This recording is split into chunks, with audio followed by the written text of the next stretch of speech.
imagine knowing full well that men and women you've served with are no longer here because they couldn't handle the struggle that they were dealing with. And they've taken their own life. And you start questioning, well, why am I still here? Or maybe, how could I have helped this brother, this sister?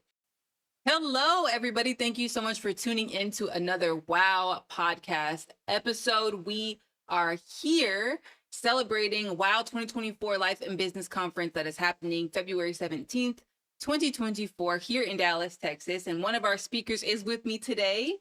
We have Sundiata Trevon Ferguson here with us, the one, the only. And I am super excited just to have you on the podcast and share a little bit of your story with our viewers. So I'll pass it over to you. Tell us a little bit about yourself. Well, first of all, I want to say thank you to you, Devin, and your lovely sister, Miss Linda, for affording me the opportunity not only to be here today, but to be on the platform for the conference. I'm super excited, super looking forward to it, because I think what's going to happen at this conference, a lot of people's lives are going to change. And that includes the speakers that are going to be there. And that's the beauty of the event. You guys have the courage to step out and put on so I'm excited to be a part of that. Well, to share my story, I mean, simple one. I was born and raised in Trinidad and Tobago. I like to tell people we're the most southerly islands of the Caribbean, closest to Venezuela. So if you ever want to kind of figure out where that is on a map, our gift to the world is the steel drums and probably the world's greatest carnival. But born and raised there, migrated to the United States in December of '94. And then life kind of took an interesting turn, because when I came to the United States, I initially had gotten accepted to Howard University.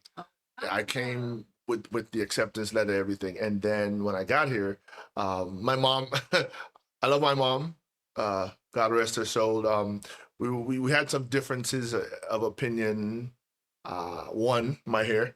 I had started growing dreadlocks, and she, from a mother's perspective, her concern was that at that time in 1994, it still wasn't readily accepted. She was afraid of how it would affect opportunities for me in the future. So we butted heads, and then I decided, you know what, I'm too old to be again. You know, as a teenager, you think you know what's best. I said, okay, I don't want to deal with my mom's rules, but then what direction do I go in? So I figured one of the things I could do was pay back the American people for the opportunity to be here. So I went into the United States Army. Wow. 6 months after, like literally 6 months to the day after I got here, I left New York. Went to Lawton, Oklahoma. Wow, Midwest. Yes. Talk about a culture shock, going from Trinidad to New York to Oklahoma. Did basic training in Oklahoma. Did my initial training there, got stationed there. Spent a total of 7 years in the United States Army. Unfortunately for me, just to kind of bring the story full circle, while on active duty, I suffered a traumatic brain injury.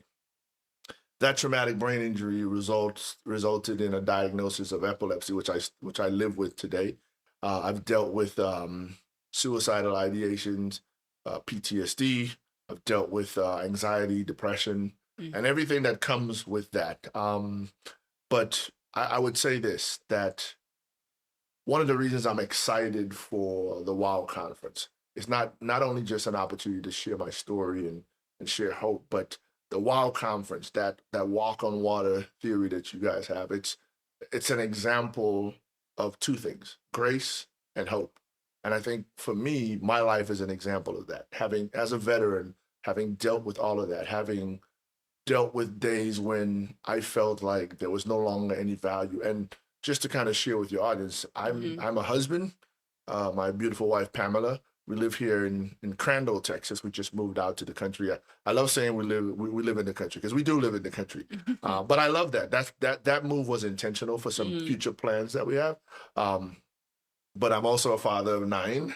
I have 5 granddaughters. We have one more grandbaby that's going to be joining us here in March. So we're looking forward to that. But through all of that, there was this space of darkness. And as a and let me back up. I'd like to tell people, so I'm booked on the conference as a speaker, but I no longer define myself as a speaker. I tell people now I'm an optometrist.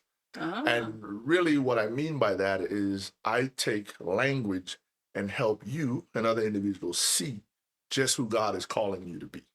Right. love So that. we were working on your vision, inner and outer vision. And so there was a period where I was truly, truly consumed with darkness, physical pain, mental pain, spiritual pain. When you're a combat vet and you've seen some of the things I've seen, it weighs heavy on you. And sometimes that that weight can separate you from God's grace because you, as a veteran, I'd like to say this to all my veteran brothers and sisters who may be struggling in some way, shape, or form, but to their families and to the men and women who put their life on the line for this country daily. Oftentimes, the struggle isn't just with the things you see. The struggle is also because of the ones you couldn't save. A Mm, lot of men and women who served in the military, myself included, we carry this survivor's guilt. What else could we have done to save those children over in Afghanistan or Kuwait or wherever else they've Somalia or wherever else they've sent us? Or better yet, we come home and it's like, well, why can't we fix this? Why is this so broken in our own homeland? And oftentimes that weighs heavy on us because yeah, we've been trained and conditioned to be technically heroes. yeah. And when there's a problem that you can't solve, that weighs on you. Imagine knowing full well that men and women you've served with are no longer here because they couldn't handle the struggle that they were dealing with, and they've taken their own life. And you start questioning, well, why am I still here? Or maybe how could I have helped this brother, this sister?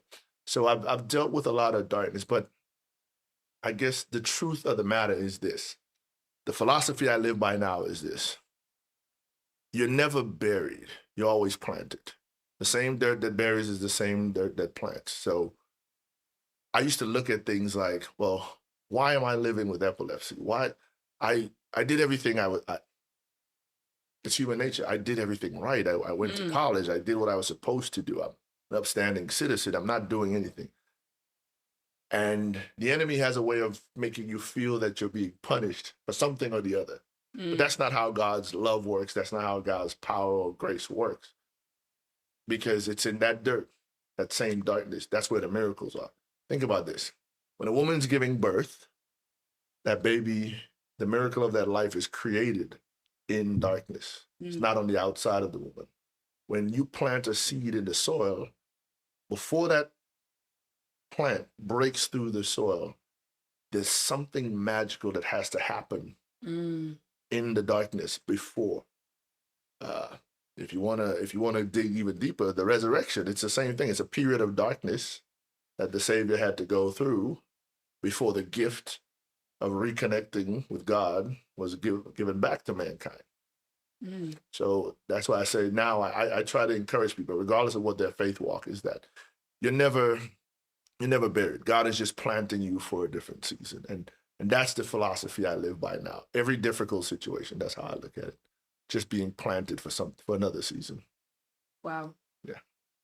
Well, if this was an answer. Well, I can't wait to hear you speak at the WOW conference. I feel like I just want to buy a ticket.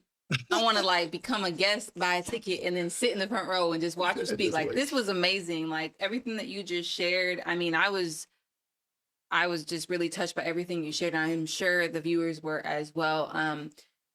Coming from a Caribbean background to, this foreign land to then serve a foreign land, right? To then have obstacles, the ups and the downs and the culture shock and the news where it's like my life is going to be different for the rest of my life. I mean, wow, it's just so powerful. And that you're still standing here today, like, hey, I still have joy. I still have a message to share. And I want to really just let you know that whatever room you walk into, I mean, you light up a room, Thank you. Thank you. and to go through what you've gone through, not everybody can say that they still have that light, they still have that joy.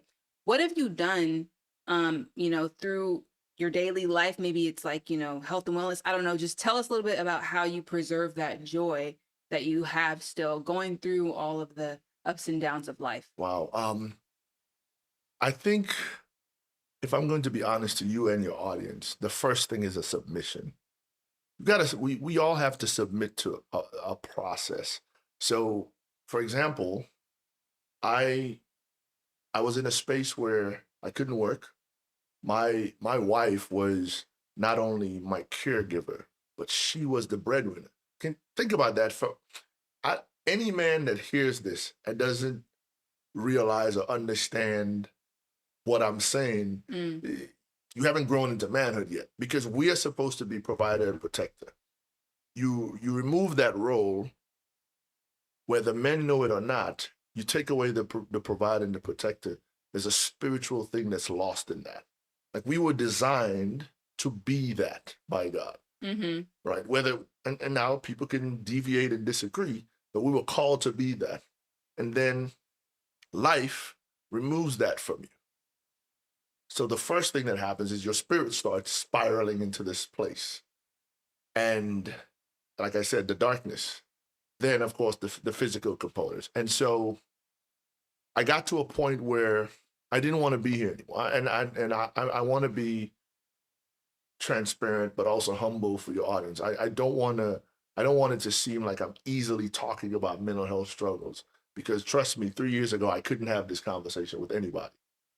But you asked me about the process, and so I'm saying to myself, like, there's no way my wife and children deserved for me to be this burden for them. Mm-hmm. And every day I'm living this. And then on top of that, I'm having multiple seizures. So there's physical pain, there's the spiritual struggle, and then mentally you know, I'm not where a man is supposed to be at my age in this life, based on, the American dream and all of that. And and here I am, every day I'm contemplating suicide, or I'm thinking that the next seizure that I have could be the last one. But the beauty in all this, and this is important too, for family members, caregivers, everybody, through all of that, my wife stood in the fire with me. It's like the three Hebrew boys in the fire, Mm. and then the fourth one was there. She was my fourth one in terms of representation, right? Um, and she didn't give up. But the one thing that she did that I think that saved my life is that she challenged me to move out of that.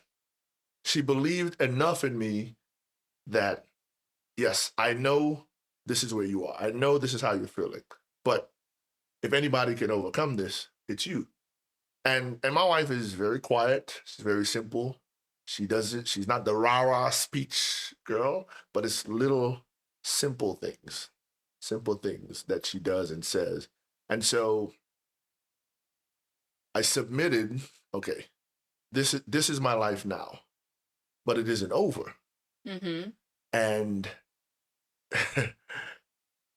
I have a responsibility to continue living. I'm still here, despite everything. So then I had to decide, okay, well then, what type of life do you want to live? So my wife and I, we started doing some research. We started looking for answers.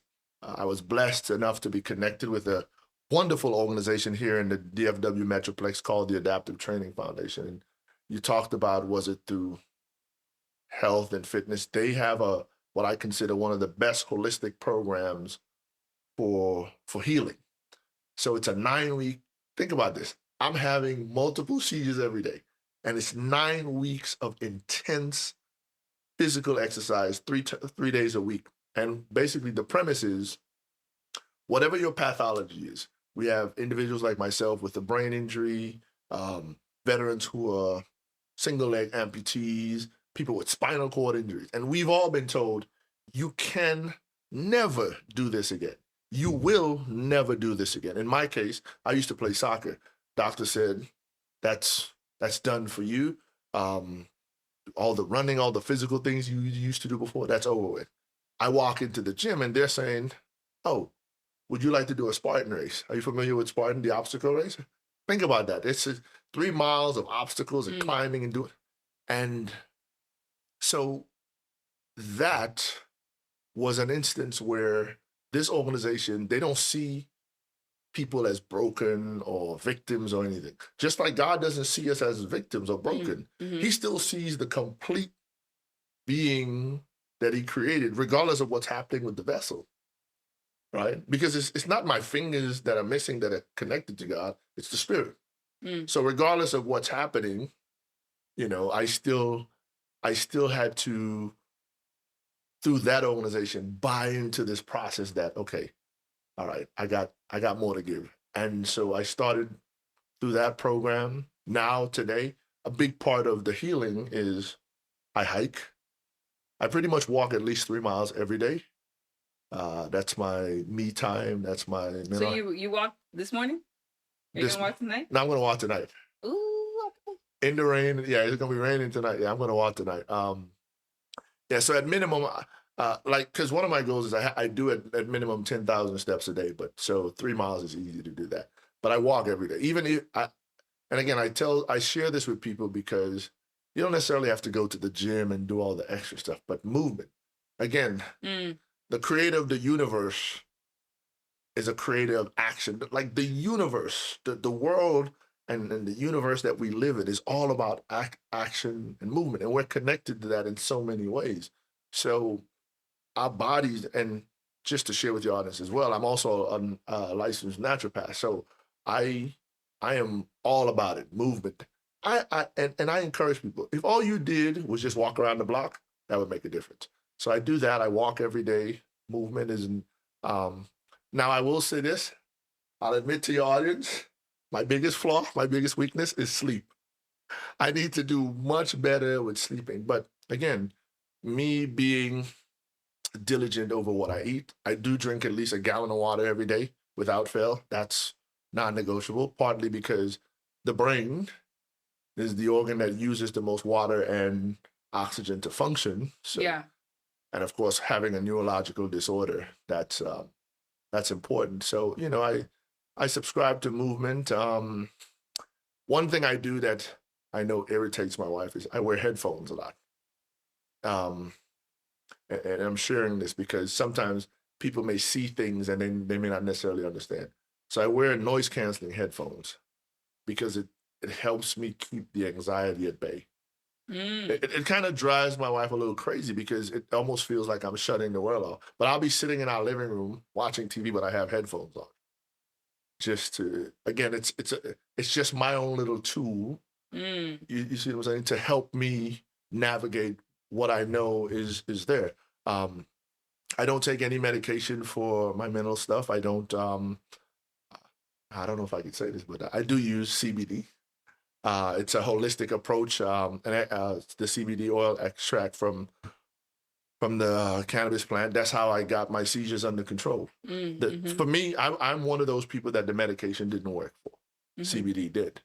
And so, that holistic approach, but truth be told, though, it's also a big part of it is finding peace. That peace that comes from only God. As a young man going through the military and living here in the United States, I think I carried around a lot of anger. Even that, I think, affected my health in a lot of ways. But I'm so at peace right now with my life, with where things are, the life that my wife and I are building, the vision we have for what we want to do going forward, but also the vision we have for how we as a family can not just create a legacy, but create impact. Which is another reason why I'm excited about the conference. Think about, imagine on the day of the conference, 1,000 people show up, how many other people attend or whatever, and then every one of them leave saying, wow, I can go be a better version of myself. Just think about that. Yeah. Exponentially, if 1,000 people leave the conference and every one of them say, man, God has gifted me something, whether it's business or life, to go do something good with. And even if all we did was start right here in the Metroplex, you know what a ripple of hope that we could create? Like we literally could create this tsunami of hope that will affect change on a scale like we've never seen. Right. That's what I'm excited about for this one. Right. So we've touched a lot on, the health part of it, the life part of it. We've learned, you're a father, you're a husband, right? You're a man of God, you're a grandfather. Pepe being born in March, another granddaughter. We're super excited about that. And you talked a little bit about just health and wellness. You're doing Spartan races, things of that nature to stay, healthy. So let's backtrack because I learned something about you earlier today that was super interesting. You went to school originally for engineering. Yes. Talk to us about that and kind of lead us through like career wise. I know we were in the military, but like I knew military engineering, and then you said architecture is hard. That's a lot of math. I'm not good at math. So I need to learn. I'm pass it over to you. Tell us. So let me take this whole storyline back to when I was 16, and you would know this because our school system in the Caribbean is a little bit different. At 14, we somewhat decide the career path that we're going to be on, and then the last 2 years of high school is predicated on that. Yeah. I had a natural gifted when it comes to spatial awareness. So some people have that artistic gift. Like my younger sister, she can draw people's faces and stuff. I could. That wasn't my strong suit. My strong suit was taking lines and creating, big pictures. So architecture was something I fell in love with. So at 16, I decided, okay, I wanted to. I had the most eclectic I want to be when I grow up kind of list. So I wanted to be an architect, but I also wanted to be a businessman, and part of me wanted to be a doctor. Yeah. It was a weird dynamic. Wow. So I would say this: as a licensed naturopath, the health part is there. I have my degrees in engineering design with a concentration in architecture, so that's that's there. And then of course the entrepreneurial side, which is my wife and I both own our own businesses, but I also work too. I work for Spartan, which is interesting, right? Wow. Yeah. So I have to talk to you. I participate in the races, but I actually work for the company as well. Wow, awesome. And from a career standpoint, again, that is a big deal for me because remember I said there was a stretch in this journey with my wife where she was the caregiver and the breadwinner. So for me now being able to turn that dynamic around again, and people always, that's interesting because people say to me, the health, like, man, you have epilepsy. Why are you doing all this stuff? You work, you're running a business, you're doing all that. But again, as men, we're called to be examples and to be servants in whatever capacity God has assigned us to be. So for me, I love what I do with Spartan because I utilize running my Spartan races to raise awareness for veteran struggles, as an advocate for the things that veterans need, but then owning my own business.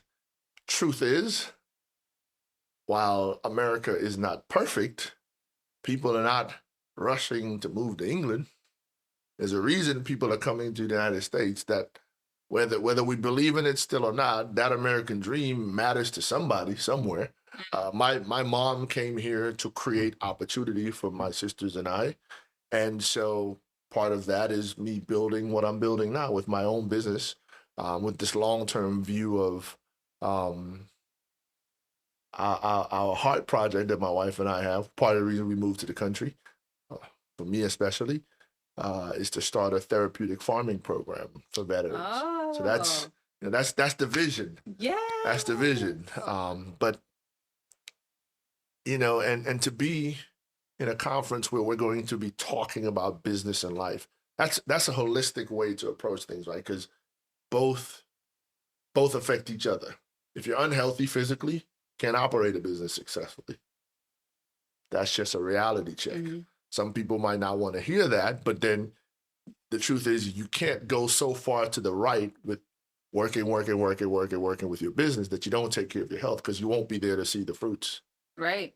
But then you can't be so health conscious that you don't do any work in the business and then the vision never grows.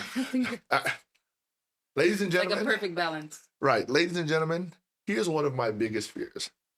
I fear that on my day of judgment, when I cross over to that next phase in this journey into the eternal, and God is talking to me, and he said, hey, I gave you this gift, this gift, this gift, and this gift, and I gave you this assignment. I'm afraid to go back and say to the creator, but I didn't do anything with it. Mm. So my philosophy is I want to live fully and build this vision that he's given me as big as I can. Mm. And Dr. Miles Monroe, Oh, it's a Caribbean star. Because you know you're a Caribbean brother. Okay. Get checked. So with that, Dr. Miles Monroe, he's from the Bahamas. yes. You had the shameless plug there. He's the best. The He's the producer best. back there is, laughing. I'm a Ziegler fan, but man, I love Dr. Miles Monroe. Yeah. Most people love Bahamians. I'm Bahamian, by the way. Anyway, so Dr. Miles Monroe, he said that the wealthiest place on earth is the graveyard.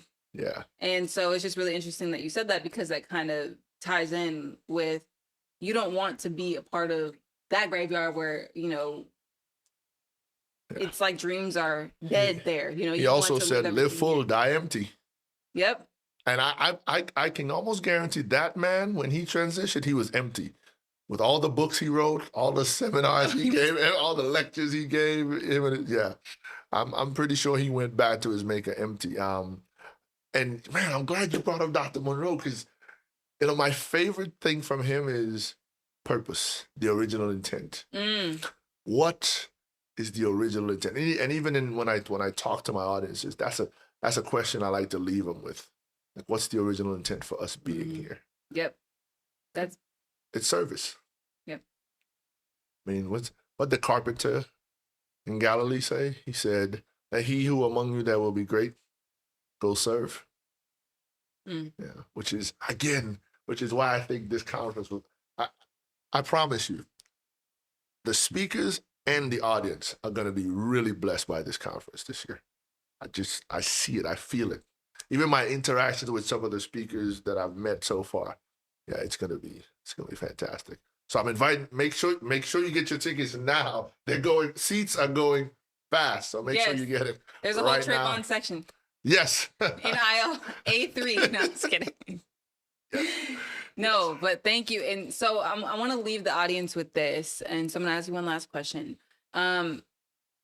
So to live the WOW life. WOW stands for walk on water, testament to Peter. He had to get out of the boat, walk towards Jesus, and how that same faith that he had to have to do that resonates with any assignment that God has for us. Sometimes that's hard to do, right? Because not everything you can't always see the end result. Like, you can't see it. And I think God intends it to be that way sometimes, because he wants you to have faith and trust him, because he, again, is the Alpha, the Omega, beginning again. In the end, he has every intricate detail. He knows everything at the end of the tunnel. But sometimes as humans, I feel like it's hard for us, to not know what the end result is. So embracing the journey is the theme of the conference this year. And what advice do you have for anybody watching when it comes to the theme of embracing the journey? I would say,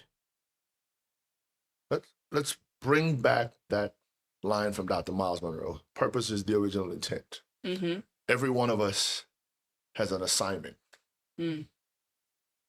Whether we see it, know it, or understand it, we're not here by accident just to make up numbers in the human fabric of time. There's a purpose. There's a reason why we're here, whatever season we come through. And in that, in order for us to truly live full and die empty, we do have to embrace whatever that is. The problem I think most people run into is people say to me, well, Sundiata, Trevon, I don't know what my purpose is.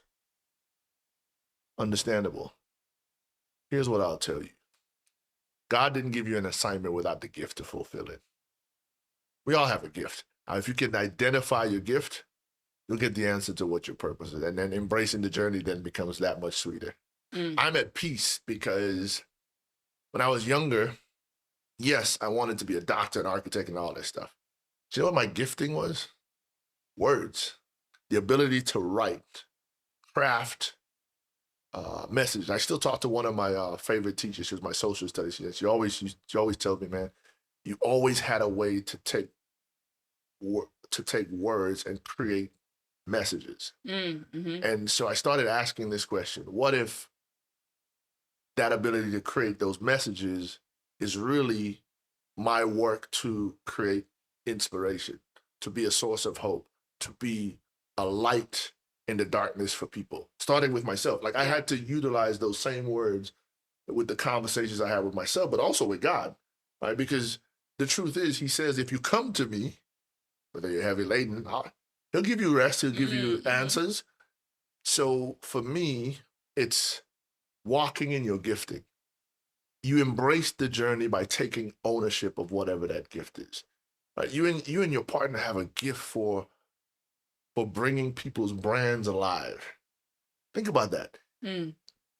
I've been given this gift of touching people's lives through speech and writing, and then I get to work with two individuals who can see that anointing and see the purpose and the work in it, and then you guys are gifted enough to bring that to another level. Mm. Right? Mm-hmm. And that's a symbiotic service where God has given you all the assignment to be able to see another person's vision and expand it, because you guys are both believers. Mm-hmm. So you're looking through his lens. What is the assignment God is calling Sundiata to do? He's not just calling me to be a speaker. Anybody can be a speaker. You take 2 courses and you could be a speaker. Mm-hmm.